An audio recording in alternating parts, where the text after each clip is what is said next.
Salut à tous, c'est Sam. Donc aujourd'hui, une interview en extérieur. Alors, comme vous voyez, on est début février, il fait un temps magnifique, donc je garde mes lunettes, désolé. Et donc Yacine a accepté de venir nous raconter son parcours. Salut Yacine. Bonjour. Ça va bien? Ça va bien. Merci d'être venu avec moi. Merci à toi. Je t'en prie. Donc Yacine, ça fait un petit moment qu'on se connaît. Il me suivait sur YouTube pendant le Covid. Puis quand il est venu, on a sympathisé. Et là, ça fait longtemps qu'on ne s'est pas croisés. Donc, il va nous raconter son parcours. Alors Yacine, dis-moi déjà comment tu es venu au Japon la première fois avant d'habiter et comment tu as fait pour venir ensuite habiter ici. La première fois que je suis venu au Japon, ça remonte il y a 9 ans. Ok. Donc pendant un petit voyage de 3 semaines entre groupe de potes, on était 3. Et on a visité au début Osaka, Himeji, Nara, Fujikawa Kuchiko et Tokyo. La Golden Tour, basique. Premier voyage. Normal, j'ai fait pareil. Ok, et du coup ça t'a plu et t'avais envie de revenir pendant longtemps ou... J'ai adoré le voyage et du coup je voulais voir ce que ça donne la vie de japonais pendant un an. D'accord. Le découvrir. Ok. Donc j'ai commencé à préparer et là arrive le Covid, donc ça qui me laisse un peu plus de temps. Et Bien pendant sûr. ce temps-là, ça m'a permis de réfléchir et je me suis dit, avant de faire un an de PVT, ce serait bien que je parle un peu le japonais Ouais, pour pouvoir communiquer avec les habitants. Bien sûr. Donc j'ai fait un an d'études de langue japonaise. D'accord. Comment t'as trouvé ton école? J'ai cherché sur un site internet, je suis tombé sur Dokotemo et je suis terminé sur l'école Akamankai à Nippuri, à Tokyo. D'accord. Et tu étais satisfait de Dokotemo, ça s'est bien passé? J'ai bien aimé l'expérience avec les professeurs. Après les cours, je pouvais discuter. Je parlais discuter facilement avec les professeurs 1 heure après les cours. D'accord. Donc c'était une bonne expérience pour moi. Si t'aimes bien parler, il n'y a pas de souci. Ok. Et Dokotemo, c'est une société, en fait, pour ceux qui ne connaissent pas, qui sert d'intermédiaire, c'est ça, entre les étudiants étrangers et les écoles de japonais. C'est ça. Et avec eux, tout s'est bien passé au niveau de la rapidité, ils t'ont bien indiqué. Tout s'est bien passé en termes d'administration au niveau pour s'inscrire à l'école, pour le visa, ça a pas mal aidé. Ok. Franchement, de souvenirs, en tout cas, parce que ça remonte il y a 3 ans quand même. D'accord. Ok. Non, franchement, c'était efficace, j'ai bien aimé. Après, quand tu arrives au Japon, tu te débrouilles. Pour le logement, ça s'est passé comment? Ils t'ont aidé à trouver un logement ou c'est toi qui avais dû chercher de ton côté? Tu te rappelles? C'est moi qui a trouvé un logement. Ok. Bon, je me suis fait aider puisque du coup c'est un ami japonais, parce que j'avais des amis japonais avant de venir au Japon. D'accord. Qui avait un appartement qui m'a loué. Oh, ça va. Donc ça aide pas mal pour le début. Ah, j'imagine, ouais. Et là, après un an, donc tu as fait un an d'école. C'est ça. Est-ce que tu estimes avoir quel niveau après un an d'école? Un an d'école conversationnel, ou est-ce que tu as passé le JLPT? J'ai pas passé de JLPT, mais je pense que je suis entre le JLPT 4 et 3. D'accord, ok. Et ça te suffit au quotidien pour vivre ici? Ça me suffit. Après, je veux toujours augmenter à un meilleur niveau. Mais voilà, ça me suffit. Et c'est surtout, en fait, dès que je suis arrivé, j'avais pas beaucoup d'argent. D'accord. J'ai fait la mauvaise idée de venir avec pas beaucoup d'argent et un peu en galère. Donc, au bout de 2 jours, j'ai commencé un baito. Ok. Dès que je suis arrivé au Japon, 2 jours, j'ai trouvé un baito sans parler anglais, sans parler japonais. T'as trouvé quoi comme baito et comment tu l'as trouvé? Je suis tombé sur un emploi sur le Facebook. Ouais. Mais il y a une bonne communauté française sur Facebook. Pour trouver un travail, c'est pas mal. Ok, c'est bon. Et c'est Emploi Japon. D'accord. Et il y a quelqu'un qui postait une affiche qui quitte un baito et qui a dit qu'il cherchait un personnel. Donc j'ai postulé. Directement, j'ai fait l'entretien, que j'ai rien compris. Elle m'a dit que je commence demain en tant que vendeur dans une boulangerie. Sérieux? Et si tu parlais pas un mot de japonais? Je parlais pas un mot de japonais et mon anglais est catastrophique. Ah oui. Mais t'es resté combien de temps dans cette boulangerie? 1 an. Ah oui, donc ça a bien marché? Ça a bien marché. Et puis même au début, il y avait la queue parce que je comprenais rien à ce qu'ils voulaient les clients. Je montrais la calculatrice pour les prix. Sur les touches, je tapais tout le temps autre parce que je savais pas sur quelle touche taper. Mais plus ça avançait, plus je m'y fais. Et puis être sur le terrain, ça t'apprend pas mal le japonais aussi en même temps. Fatalement. Et tu avais des collègues japonais? La boulangère, les gérants, c'était des Français? Les gérants, c'était des japonais. D'accord. C'est des japonais. L'entretien, j'ai rien compris à ce qu'ils me disaient. Juste quand je compris, je commençais demain. D'accord, d'accord. Bon, ben voilà, les boulangeries et les groupes Facebook, ça peut être un bon tuyau. Ok. Et après, qu'est-ce que tu as fait? Tu avais un visa d'étudiant d'1 an, tu es resté ici, tu es rentré en France? J'avais un visa d'étudiant pendant 1 an. Après, je suis rentré en France pour faire un visa PVT. D'accord, il faut absolument rentrer? Il faut absolument rentrer pour faire le visa PVT après derrière. D'accord. Et normalement, l'objectif du PVT, c'était de parcourir tout le Japon et et découvrir les locaux, parler avec eux. Sauf que entre temps, pendant mon visa étudiant, je suis amoureux d'une japonaise et avec qui je suis resté. Et c'est pas la même chose de vouloir s'installer que voyager. Bien sûr, c'est sûr. Ouais. Et alors, on va y revenir à la japonaise. Le PVT, donc tu es rentré en France et il faut combien de temps pour faire la demande de PVT? Tu peux la préparer du Japon et tu dois rentrer juste en France faire des formalités. Tu es resté combien de temps en France entre les deux visas? Oh, je suis resté un mois. Un mois, d'accord. Un mois. En fait, j'avais déjà. J'étais au Japon, j'avais déjà demandé un rendez-vous à l'ambassade. D'accord. C'était fin décembre. Okay. Heureusement, tous les visas PVT n'étaient pas remplis. De toute façon, sinon j'attendais janvier. J'ai fait ma demande, je suis resté un peu pour profiter de la famille et des amis, puis je suis reparti. D'accord, c'était assez rapide. Tu peux faire ça à distance et aller juste en France faire les formalités, recevoir. En fait, tu reçois un certificat d'éligibilité, un COE. C'est un COE. Voilà, et tu en as besoin quand tu arrives ici. Ok, donc un an PVT. Et donc, tu as rencontré une japonaise et tu avais des amis japonais avant d'arriver ici. Oui. Comment tu as rencontré tous ces japonais? En fait, j'avais utilisé l'application Tandem qui permet de discuter une langue. Donc, moi, je cherchais à apprendre le japonais et eux, ils cherchaient à apprendre le français. D'accord, c'est un échange. C'est ça. Bon, ils parlaient plus français que moi je parlais japonais à ce moment-là. Okay. Mais voilà, ce qui m'a permis, quand je suis venu au Japon, d'avoir déjà des amis, avoir un petit contact, de m'aider au début. Ça m'a pas mal aidé, mine de rien, là-dessus. Ok, donc Tandem, il y avait aussi HelloTalk, je ne sais pas si ça existe encore. J'avais des abonnés qui avaient utilisé ça, qui avaient fait des rencontres, alors amoureuses ou non. Mais donc c'est bien, bon à savoir. Ok.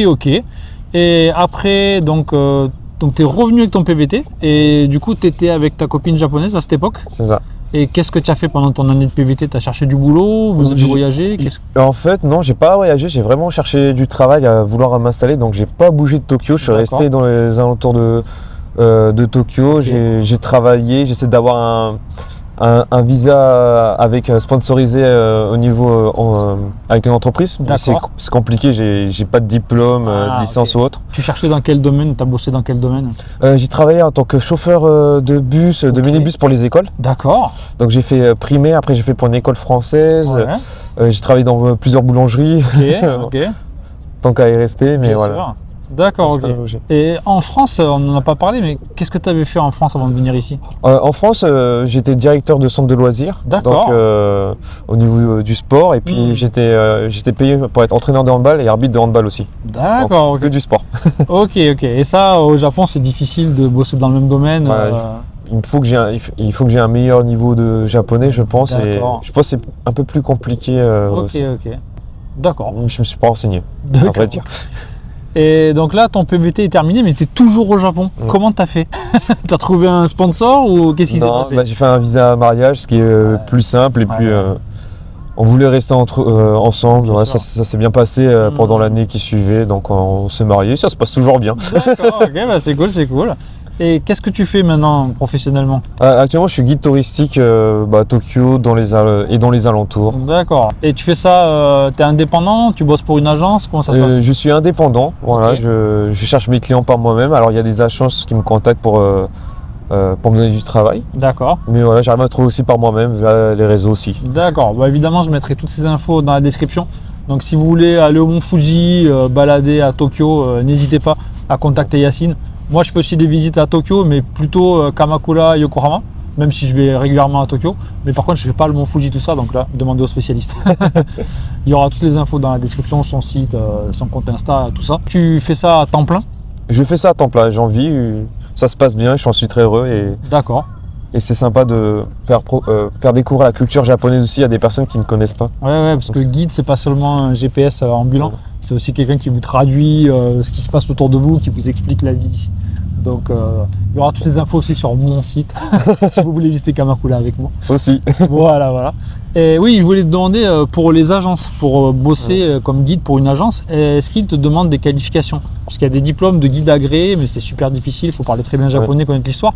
Mais ça dépend des agences, comment ça s'est passé pour toi? Alors, il y a guide où tu as besoin de la certification que tu sois agréé, et puis tu as entre parenthèses accompagnement francophone. Voilà, accompagnement. Et là, tu n'as besoin de rien. Mais ce qu'ils te demandent les agences, c'est la même chose de guide, présenter la culture, parler d'histoire ou autre. D'accord. Ça se ressemble beaucoup, simplement je ne suis pas agréé pour le moment. D'accord. Les agences ne te demandent pas de connaître par cœur toute l'histoire du Japon Non. Je pense que si vous voulez savoir plus au niveau de l'histoire du Japon, donc il faut prendre un guide spécialisé Bien là-dessus, sûr. qui va parler des dates, tout ça et tout. Mais généralement, quand on est en voyage, on a envie de savoir ce qui se passe, mais pas être en 1938, ça s'est passé tant, en 1945, tant, voilà. Ouais, je pense qu'il y a des clients comme ça. Moi, j'en ai presque jamais eu. Et je le précise toujours à mes clients, hein, je suis pas un spécialiste de l'histoire, Pareil. mais la plupart des gens veulent juste avoir quelques infos, quelques anecdotes. Ça, c'est- Et j'ai même un autre guide qui me disait quand tu parlais trop d'histoire, ça gonflait les clients. Ouais, mais c'est ça. Donc tu as une femme japonaise. Oui. Donc vous êtes mariés depuis combien de temps maintenant? Ça fait 2 ans et demi. Ouais, 2 ans et Deux demi, ans et demi. plus 1 an avant, donc ça. ça fait déjà quelques années. Et comment ça s'est passé au début avec sa famille par exemple? Parce que c'est une question qui revient souvent. Ouais, avec sa famille, ça s'est très bien passé. Directement dès qu'on s'est mis ensemble, j'ai vu sa belle-mère il n'y a pas longtemps après. J'étais voir son beau-père la première fois au karaoké. D'accord, ok. Donc je chantais en japonais au début, ça passe très bien. On n'a pas beaucoup parlé, voilà, je chantais. Donc ton beau-père, vous êtes C'est allé ça. au karaoké, ok. Voilà. Et Et, le fait que tu sois français, ça les a pas gênés pas du tout. D'accord. Même au bout de 2 mois, on est parti en voyage ensemble, il n'y a pas de Ok. souci. Ok, ouais, ça peut rassurer. Moi, je l'ai déjà dit 100 fois, mais c'est toujours bon d'avoir un autre témoignage. Dans votre couple, est-ce que vous avez des difficultés qui, à ton avis, sont liées au fait d'être un Français et une Japonaise? J'avais fait une vidéo il y a quelques temps sur ça, où je donnais mon avis avec les témoignages d'autres personnes. Toi, quel est ton sentiment? Est-ce que vous avez des difficultés liées à cette différence de culture, peut-être, ou de langue? Je pense qu'on a beaucoup parlé déjà avant de se mettre ensemble. Ah. On a énormément parlé, déjà je suis en France, elle au Japon. Donc par exemple, on a fait tourner, mais j'ai parlé avec elle et les autres amis pendant 2 ans avant de D'accord, venir. ok, ouais, Donc ce qui permet de casser un peu, et puis même quand on soit pas en couple, on peut rentrer dans les sujets, Oui, on va dire plus c'est délicats. plus facile. On peut faire de la confrontation en mode ami, tu vois, c'est un peu Ouais, comme ça. ouais. Au Japon, ça se passe comment? Et voilà, et finalement, on apprend déjà à savoir. Après, il y a le début, il y a des choses qui sont un peu mal passées, mais après, une fois qu'on arrive à se poser, à essayer de parler, à de communiquer, ça se passe bien. Et je pense que c'est un peu ça dans tous les couples, mais encore plus interculturel, de beaucoup communiquer en fait. Très bien. Et vous parlez en français, en japonais? En franc-poney. En franc-ponais, Voilà. ok, un mix. Et avec sa belle famille, par contre, que en japonais? Que en japonais. Ah, ok, ok. Voilà. Très bien, très bien. Et vous avez l'intention de rester au Japon? Elle veut habiter en France? Elle a déjà habité en France? Non, elle n'est pas habitée en France, mais elle a voyagé 2 fois en France. D'accord. Une fois avant qu'elle me connaisse et une Ok. fois ensemble. Ok. Ah, d'accord, ok. Et elle veut rester vivre au Japon ou elle aimerait vivre en France? On est parti pour vivre au Japon pour le moment. Après, l'avenir nous dira D'accord. ce qui nous réserve. Ok, Voilà. ok. Vous n'avez pas un plan fixé? Bon. Ok, ok. Et bon, comme tu as beaucoup voyagé dans le Japon, j'ai l'impression, que ce soit avec ta copine ou seul ou en tant que guide, quel est l'endroit que tu affectionnes particulièrement? Alors, moi, j'adore les yokai. D'accord. Donc, les yokai, les créatures mythologiques japonaises, Ouais, ouais. Kitsune, Kappa pour ceux qui connaissent. D'accord. Fukusaki, ça m'a donné un bon choc. J'ai bien aimé de voir les petites statues de yokai. D'accord, tu peux expliquer un peu c'est où et qu'est-ce qu'il y a? Parce que moi je te suis sur les réseaux donc j'ai Ouais. déjà vu, mais pour Alors, ceux qui ne connaissent pas, Fukusaki c'est où déjà? Fukusaki, c'est au nord de Himeji. D'accord. Qui est Himeji, qui est à l'ouest d'Osaka. Oui, Ok, c'est ça. ouais. À l'ouest d'Osaka. Donc voilà, c'est un peu perdu. Ok. Mais voilà, si vous aimez bien les yokai, moi j'ai bien aimé ma petite expérience dans cette petite Il ville. y a quoi? Il y a une espèce de petit parc à thème yokai ou il y a juste C'est une des ville. yokai un peu partout? C'est une ville où il y a plein de yokai Ouais. différents et tu as Ok. même un petit bâtiment où ils font Ouais. des sculptures de yokai. D'accord. Et ok. tu as un musée du créateur de yokai aussi. Oh, ok, Bon, ok. tout est en japonais, D'accord, ouais, évidemment. donc hein. il faut un petit traducteur pour traduire si Ok. besoin. Mais voilà, ça m'a bien intéressé D'accord, un petit là-dessus. coup de cœur. Fukusaki. Et sinon, qui peut parler à plus de monde, Hmm, Shibamata. D'accord. Donc c'est toujours dans Tokyo, parce que Tokyo c'est Ouais. très grand, c'est pas que le centre, c'est pas que les Ouais. 23 arrondissements. Et alors c'est dans les 23, mais c'est quand même excentré. C'est ça. Ouais, et qu'est-ce qu'il y a de bien à Shibamata? Pourquoi tu aimes ce quartier? Ça a l'air très calme, très traditionnel. C'est très calme et en plus, ce qu'il faut savoir, c'est qu'il n'y a pas beaucoup d'étrangers qui y Ouais, vont et c'est personne. des Japonais qui visitent Shibamata en fait. Ah, ok. Donc ça change aussi. Ah, il y a- Et c'est un quartier de l'ère Showa. Tu vas dans un salon de thé traditionnel avec vue sur le jardin. Ouais. Tu as un temple où un temple et un sanctuaire à la fois où tu as des D'accord. sculptures gravées qui t'expliquent le Lotus Sutra en même temps. Ok. Juste pareil, la rue marchande de l'ère Showa sympathique et tu as une caquerie sympa qui vend des bonbons à l'ancienne avec Ah des vieux oui. flippers Ah, qui est ok, assez sympa ok. aussi.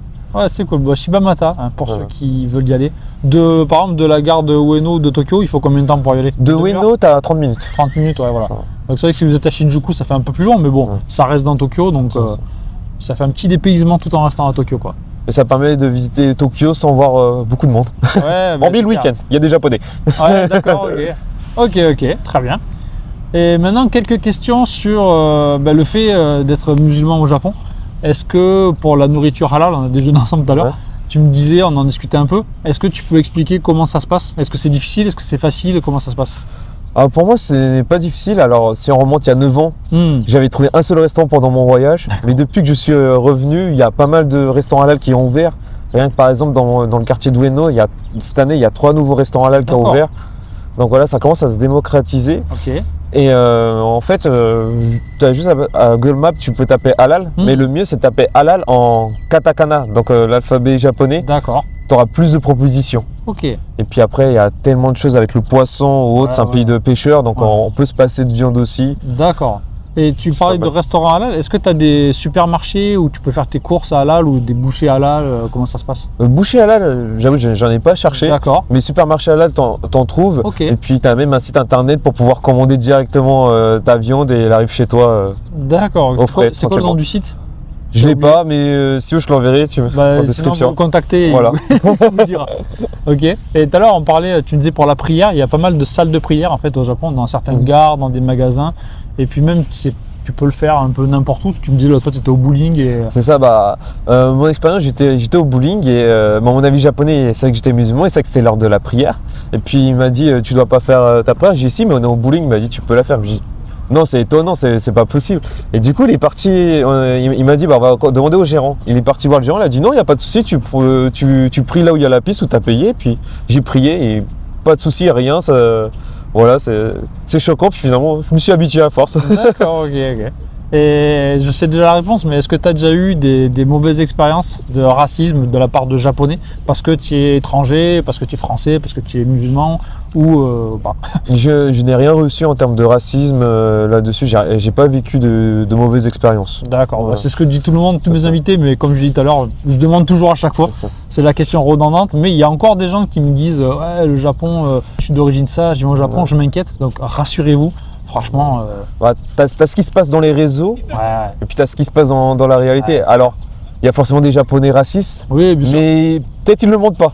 Voilà. Peut-être qu'ils ne le montrent pas, ou même s'ils le montrent, ça va être un regard ou quoi. Ouais, voilà. Mais voilà, j'ai jamais rencontré de gens qui avaient eu de problème. Il y en a probablement, mais voilà. En général, ça se passe plutôt bien. C'est ça. Comme tu reçois beaucoup de touristes, est-ce que tu as un conseil pour les gens qui préparent un voyage au Japon? Que ce soit au niveau de la préparation, au niveau du planning, de faire plein de choses, au contraire de faire qu'une zone, quel est ton conseil? Pour moi, il y a plusieurs types de voyageurs différents. Il ne faut pas se baser sur un seul type de voyage. C'est vraiment essayer de s'adapter à soi-même. Alors, oui, dit comme ça, c'est compliqué. ça paraît tellement facile, mais voilà, si tu te bases, par exemple, j'ai une expérience de quelqu'un qui a fait comme dans les réseaux, donc Tokyo, Kyoto, Osaka. Ouais. Sauf qu'il est arrivé à Kyoto, mais en fait, il ne voulait pas découvrir les temples. Donc c'est un peu dommage. À Kyoto, il y avait quand même beaucoup de temples. Okay. Donc voilà, donc plutôt essayer de voir, vous allez au Japon, essayez de savoir pourquoi vous voulez voir le Japon et qu'est-ce que vous voulez découvrir. Vous forcez pas à voir des trucs qui font le buzz. Il faut y aller parce que tout le monde y va. Si vous adorez les voitures, allez voir des voitures. Si vous adorez les jeux vidéo, passez 4 jours à Akihabara. C'est très bien, chacun son voyage. Hein. C'est ça, chacun son voyage. Il ne faut pas se faire juger par rapport à ce que tu as fait. Si tu es resté à Akihabara mais tu as adoré Akihabara, c'est ton expérience, il faut que ça te plaît à toi. Et puis pareil, un petit truc, c'est au niveau des saisons. Ouais, on en a parlé tout à l'heure. On en a parlé tout à l'heure. Mais voilà, et en fait, chaque saison, tu as des endroits qui vaut le coup. Il n'y a pas que avril que les cerisiers. Maintenant, la Vogue, c'est un peu l'automne aussi avec les momiji et les koyo. Mais par exemple, en hiver, on en parle. Il y a du soleil. On est en hiver. Le temps qu'il fait. Hein. Il n'y a pas un nuage. Février, il n'y a pas un nuage, un temps magnifique. Voilà. On voit le mont Fuji clair comme roche presque tous les jours. Et depuis début janvier, je crois qu'il y a eu un jour de pluie peut-être et encore de la fine pluie. Voilà, donc si vous êtes en France, notamment dans le Nord, on pense à vous. C'est ça. Mais même, il y en a beaucoup qui veulent voir le mont Fuji. Oui. Mais c'est la meilleure période pour voir le mont Fuji en fait. Décembre, janvier, c'est la meilleure période. Même début février, ça dépend des années. Mais voilà, si vous venez en juin, juillet, août, le mont Fuji, franchement, si vous avez énormément de chance, c'est faisable. Ou après un typhon, mais c'est très très compliqué. Donc, est-ce que ça t'arrive d'avoir des gens qui te contactent, qui te demandent on va aller voir le mont Fuji tel jour, tel mois? Et ce jour-là, il y a du nuage, il y a de la pluie. Comment ça se passe? Alors, ils me contactent, ils ont envie de voir. Alors, je dis que c'est pas sûr de voir le mont Fuji. Ouais. Donc, je préviens en avance, ce qui est normal. Ouais. Après, je leur dis, il y a toujours plan B. On reste sur Tokyo, on fait une visite sur Tokyo. D'accord. Et après, il y a toujours le site Mont Fuji View. D'accord. Si je dis pas de bêtises. Oui, il y a plusieurs sites qui font ça. Qui permet c'est une météo spéciale Mont Fuji, donc qui permet de savoir. Alors, c'est pas 100% fiable, Oui. mais généralement ça marche bien. Ça J'ai te jamais eu de soucis là-dessus. Bonne indication. C'est ça. Il vous dit s'il est visible du sud, du nord, il y a une note sur 10 ou sur 100. Tout je sais à plus. fait. Donc moi mon conseil, je sais pas ce que tu en penses, mais si vous voulez aller voir le mont Fuji à des périodes genre entre avril et octobre, soyez flexible Ouais. et quand vous êtes une fois sur place, regardez la météo et ses C'est sites ça. et s'il fait beau, allez-y. Mais vous dites pas ouais moi le 5 avril je veux aller voir le mont Fuji. Ça se trouve il fera une grosse pluie. Enfin, par exemple, on est parti un week-end avec ma sœur au Mont Fuji. Pendant le week-end, on l'a pas vu. Hein. C'est comme- On n'a même pas vu la base. Hein. Ben, c'est clair. Moi, l'autre fois, je suis allé à Kone en novembre et il faisait beau. Oui. Mais quand on est monté à Owakodani, au Oui. sommet, tu sais, on a vu que du gris, il n'y avait rien, des nuages de partout. Alors nous, on s'en fout, on n'y est pas allé pour ça, on y est allé pour Ouais. voir les feuilles rouges, et on a C'est ça. dans un ryokan, etc. Mais il y avait des touristes qui étaient venus que pour ça, donc ils étaient vachement déçus. Tout à fait. On les voyait tous faner à prendre des selfies devant un mur de gris. Peut-être après, ils vont photoshopper, je sais pas. C'est ça. Non, mais pareil, par exemple, tu peux même voir le Mont Fuji en janvier à Kamakura. Ben oui, à Voilà. Kamakura, Enoshima, Ouais, c'est ben, ça. l'autre fois, j'avais posté une vidéo. Ah oui. Puisqu'il y a ma soeur qui est venue avec un pote et on est allé à Enoshima, on le voyait mais super bien. Mais voilà, janvier-février, c'est la meilleure période, il y a un temps magnifique, il fait un peu froid mais vous voyez là on est à l'extérieur, il a même tombé la veste. Et on voit super bien le Mont Fuji, il y a beaucoup moins de touristes Et c'est moins cher. et c'est beaucoup moins cher, tous les hôtels. Donc voilà, si vous pouvez, tout le monde ne peut pas, hein, C'est je ça. comprends, hein. C'est vraiment une période cool. Ouais. Donc toi tu conseilles vraiment janvier-février pour si les gens peuvent choisir dans l'année. Ça dépend de ce qu'ils ont envie de voir. Ouais. Si tu as envie de voir des Matsuri, plutôt l'été. Ouais, en fait, chaque c'est clair. saison est bien, ça dépend de ce que vous voulez en Si fait. vous voulez marcher dans la forêt à Hokkaido, ben, oubliez l'hiver, hein. C'est Trop de ça. neige, trop froid, donc venez en été, ouais, Voilà. c'est sûr, ouais, t'as raison. Bien, ok. Deux autres questions. Depuis que tu es au Japon, qu'est-ce qui te plaît et qu'est-ce qui te déplaît? Je le pose souvent et je voulais te le demander. Dans la vie au Japon, est-ce qu'il y a des choses qui te déplaisent ou est-ce que tout va bien et tu es heureux? Le fait de pas sentir de tension, rien, d'avoir aucun ressenti, de marcher tranquillement. Voilà, c'est. Donc, pas de surtout stress, ça. pas d'agressivité. Pas de stress, pas d'agressivité. Voilà, on parlait au niveau racisme. J'ai pas vécu au Japon, mais par contre, en France, j'en ai vécu. Tu vois, par exemple, t'es pas dans ton pays, alors que j'ai toujours vécu en France. Ouais, alors que ici, ça n'est jamais arrivé. Ça m'est jamais arrivé. Alors, je sais qu'il y a des Français qui le reçoivent au niveau. Qui sont au Japon, qui le ressentent. Moi, je l'ai jamais ressenti au Japon, personnellement. D'accord, ok. Donc, que du positif. Il n'y a Du rien qui positif. te. Négatif, on va dire les camions qui passent avec la musique. À la force, ça te tourne dans la tête. Surtout Voilà. à Tokyo. Ouais, avec les Tokyo, publicités, les c'est choses ça, comme ouais. Bon, après, je vous rassure, à Yokohama, il n'y en a pas. Non, c'est vraiment minime. Hein. Ouais, c'est J'ai localisé. pas vraiment négative en elle-même. Alors, est-ce que tu aurais, on a parlé de tes visas, Mm. est-ce que tu aurais un conseil pour ceux qui voudraient rester au Japon? Puisque moi j'ai un conseil par rapport à ça, puisqu'il y a beaucoup de gens qui partent au niveau du Japon parce qu'ils ont du mal au niveau social Ouais, par rapport à là-dessus. Et en fait, il faut se dire qu'au Japon, bah, déjà actuellement il y a beaucoup d'étrangers, donc maintenant les Japonais ne vont pas faire l'effort de venir te voir, et généralement ils ne font pas trop l'effort de venir te voir. Par contre, si tu vas vers eux, c'est très facile de briser la glace. Donc le conseil, c'est vraiment de pas de se freiner. Il faut vraiment aller voir les gens, discuter, c'est vraiment facile. C'est comme ça que tu peux avoir des amis ou des trucs drôles. Voilà, Ouais, faut des pas rencontres s'arrêter. avec une vieille personne, ça. un salariman, n'importe où. Mhm. En général, les gens sont adorables. Oui. Et c'est vrai qu'ils vont pas aller vers vous, déjà, c'est la culture. Et puis maintenant, les étrangers, autant il y a 15 ans, c'était rare, donc les gens t'accostaient, ça pouvait arriver. Maintenant, surtout à Tokyo, à Osaka, les étrangers, il y en a partout. Donc c'est plus très exotique. Faut aller Mais dans les petits villages. voilà, dans les campagnes, dans les petits villages, Ouais. les gens en général sont ravis C'est de ça. discuter et de faire découvrir leur région aussi. Et un autre truc dont on n'a pas parlé, c'est que tu collectionnes les cartes de plaques d'égout. Et tout à l'heure, on est allé ensemble à l'office du tourisme de la ville de Yokohama et on a récupéré une plaque d'égout gratuite. Alors pour ceux qui connaissent pas, est-ce que tu peux me montrer? Voilà, Bon, attendez. On va en prendre une. on va en prendre une, voilà. Une sympathique. jolie. Avec le Mont Fuji. Allez, avec Ah, le voilà. Fuji. Voilà, Celle-là. tu peux la montrer. Voilà. Je sais pas s'il fera le point, mais voilà, c'est des cartes comme ça qu'on peut récupérer gratuitement. Souvent, c'est dans les offices du tourisme, ça peut être dans des musées, dans d'autres endroits. Est-ce que tu peux nous en parler un petit peu? C'est ça, tu les récupères gratuitement dans les offices de tourisme, musées, dans les jardins, Ah. dans plusieurs endroits. Et ça te permet aussi de découvrir des endroits du Japon. Par exemple, je suis tombé dans un endroit où ça parlait musée au niveau des égouts du Japon. D'accord, ok. Donc voilà, il était gratuit, donc je l'ai visité en même temps. D'accord. Mais voilà, et pareil, ça m'a fait découvrir des jardins. Et quand je vais à cet endroit-là pour récupérer la carte, ça me permet aussi de visiter le quartier des endroits en fait. D'accord. Et tu retrouves ça partout au Japon, t'en as. D'accord, donc c'est Voilà. un petit souvenir gratuit et Gratuit. original. C'est ça. Et c'est vrai que quand on est à l'office du tourisme, je lui ai fait la remarque, mais il n'y a rien écrit, il n'y a pas écrit. Si tu sais pas, ben, tu peux pas imaginer qu'ils te donnent ça, quoi. Et comment tu les trouves ces cartes? Il y a un site qui les recense, comment ça se passe? Alors il y a des sites, il faut aller dans chaque mairie, regarder et tout. Sur le site de la mairie en japonais. C'est ok. compliqué. Moi, Ouais. de ce que je fais, c'est je tape sur ChatGPT Ouais. et j'ai créé un bon prompt pour qu'il me donne vraiment les biens, parce que des fois, il donne les anciens qui sont un peu périmés. Ah, ok. Mais ce que je fais aussi, du coup, je recense tout sur mon Google Maps que je D'accord. partage aussi. Ok. Donc si les gens te contactent, ils peuvent avoir les infos. C'est ça, ils ont l'accès de l'endroit exact. Puis des fois, ça peut être dans un endroit complètement perdu. Tu vas là-dedans, tu dis mais c'est impossible que tu l'as. Finalement, tu l'as ici. D'accord, ok. Oh, c'est un cadeau C'est ça. original. Moi, je n'avais jamais trop fait gaffe jusqu'à ce qu'ils fassent ça. Il Ouais. y a pas mal de gens qui prennent en photo les plaques d'égout au Japon parce qu'elles sont vraiment stylées. Il y en a des colorées, il y en a avec des designs. C'est ça. Chaque région, chaque ville, même chaque arrondissement des fois. Il y en Ça- a même Hello Kitty, Voilà, il y a voilà. Astro Boy, il y en a énormément de différents. Il y a les Kappa, voilà. Voilà, c'est vraiment cool comme truc. Et c'est pas Ouais. forcément évident à trouver. Il y a des sites en anglais, il y a des sites dans chaque ville. Mais voilà, si vous avez des questions sur ça, n'hésitez pas à contacter Yacine. Et voilà, je crois qu'on a fait le tour. Merci beaucoup. Merci à toi. C'était bien Ouais. cool de se revoir comme ça. On s'était C'est ça. croisé une fois lors d'une visite à Kamakura, mais C'était marrant. c'était marrant. C'était un client qui avait visité Yokohama avec moi, puis après Kamakura avec lui le lendemain. Mhm. Et ça fait plaisir. Bonne continuation. Toi aussi. Et puis si tu peux passer voir les commentaires s'il y a des questions ou quoi, Ah, il n'y a pas de souci. Voilà, Je répondrai avec plaisir. il répondra. Donc n'hésitez pas à laisser un commentaire. Et moi je vous dis rendez-vous bientôt pour d'autres vidéos sur le Japon. Salut à tous. Salut.